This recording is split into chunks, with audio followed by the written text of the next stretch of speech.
I'm Dr. Norman McLean. I did practice within obstetrics and gynecology for nearly 40 years. I've done in the area of maybe 8,000 births. That would include maybe 2,000 caesarean sections. I have performed abortions early in my career. Over that time, I would have certainly done between 100 and 200 terminations of pregnancy. So I know about the technique. I am going to describe a second trimester surgical abortion. This procedure is called dilatation and evacuation. It is performed between usually 13 to 14 weeks and 24 weeks of pregnancy. After the patient is given a general anesthetic, the abortionist uses a weighted speculum, one like this, that opens the vagina widely. A late-term abortion requires that the cervix be prepared for 1 to 2 days in advance with either drugs or laminaria.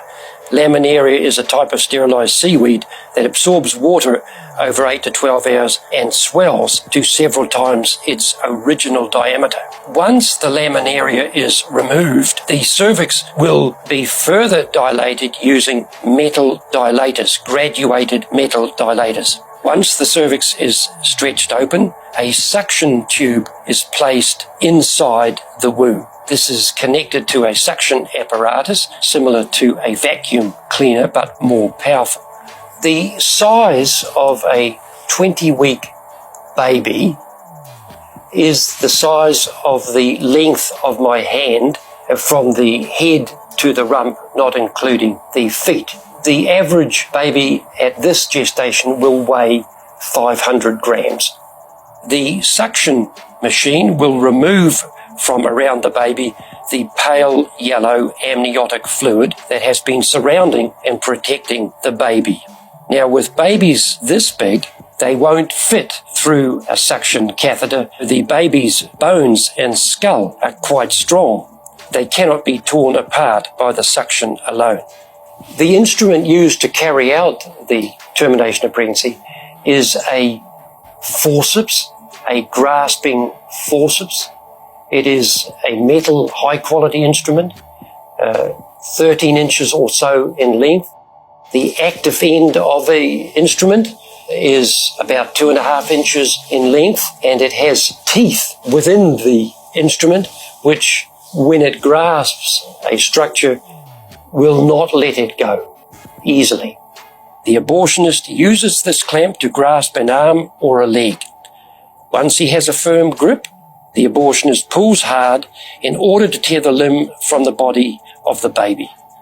One by one, the rest of the limbs are removed, along with other body organs, the intestines, the spine, the heart, and the lungs.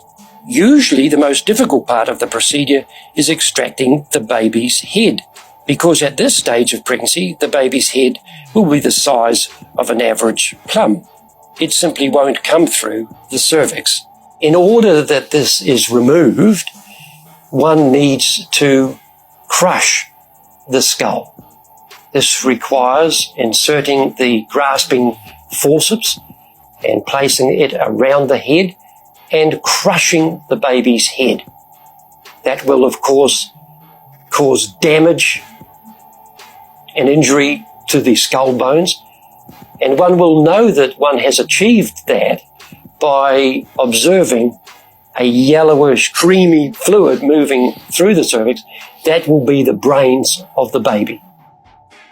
The abortionist then removes all of the skull pieces. He then removes the placenta and any other leftovers of the baby with a curette which scrapes the lining of the uterus.